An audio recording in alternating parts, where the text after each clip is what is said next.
Yeah, I'm just very blessed that Mike invited me to participate in the event. It's one of my favorite poetry events that I think we have in the city. And I found a piece that I wanted to write on and reflect on. And so I think this piece that I wrote, I'm really pleased with it because it doesn't just stick with the photograph itself, but I think it's actually very calling for the times right now, especially with Google coming in and especially with just some of the influx of the attention on capitalist, consumer, corporate-driven things. And so I want us to remember where we're at. So this is the piece that I did that night. Did you hear it? Faint whisper of a scream there beyond moving lights of luxury apartments. Silences of generations enclaved into extinction like diminishing reservations. We always forget to pay homage to the indigenous. Before telephone wires narrowed our ability to listen, crosshairs designed for targeted practice, a lonely ancestor saw futures cemented with every mortar brick. Slowly erased at exponential rates, the race found rats to experiment upon, which raises questions like, how come races have been removed from being human? And if you roll down the window and slowly escape, you can smell lost traditions and monocultural capitalist patriarchy extinguishing flames of ancestry. Oils, once seeped and saturated, essentially bought, pre-packaged, redistributed, and colonized into a new name that still holds on to remnants of scents once familiar but now too expensive to nourish roots of posterity. Forgotten fragrances that carries healing powers of thousands of years before food was redefined as without a need to be whole.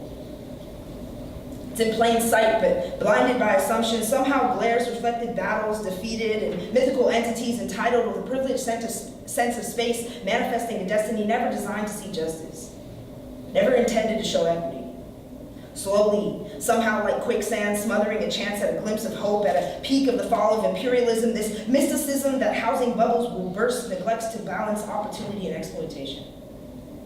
Here you can taste iron-rich culture hemorrhaging from wounds inflicted by barricades and raised rent prices, perpetuating cycles of disparity. Hemophilic, without means to stop the bleeding out of resources from the community, the disease of gentrification lingers in the mouth bitter and without restraint. One microchip challenge at a time. Burning all traces of buds once sprouted with promise, numb and normalized sweet formations of tongue and resistance now formed. Fragmented and salty as products of conglomerate experiences. American dreams now out of touch. Feeling the rejection of lost opportunity, reaching for stars and finding dust, remnants of royalty now dwindled into spores. Colonized lungs, sporadic pockets of people of color contaminating cookie-cutter lines, lost, confused, and without place. Despite having been desensitized, we still feel it all. Generational trauma triggered by gentrified memories, houses no longer homes, and people no longer local, agency no longer ours. Spectators passing by, blurred lines of communication. Think of how many stories women never hear.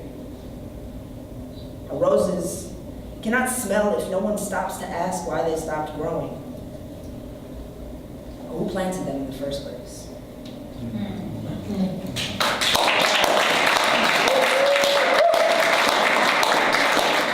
When you spit a poem that doesn't end happily ever after, just like what the audience does afterwards.